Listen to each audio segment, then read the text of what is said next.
yatakayosimama siku ya mwisho ni yale tusiyojua ni makosa. Ndio hayo yatakupeleka moto. Moto ule si mchezo, si ule unaochoma moto miti au majani au milima. Ni moto mwingine, huo ni mwekundu.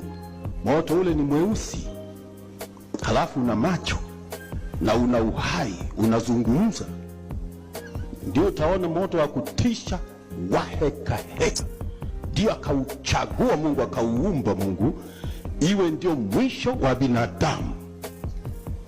Mwisho wa binadamu sio kufa. Mwisho wa binadamu ni moto ule au mbingu ile. Choose, chagua mwenyewe.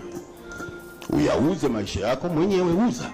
Lakini tupo kushuhudia na kukukumbusha, hii ni Injili, haitazami sura wala haitendelei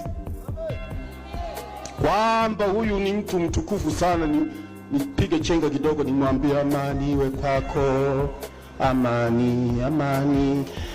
Pokeeni na mihogo mule na majani ya chai. Sina Injili hiyo. Sina Injili hiyo. Injili yangu ni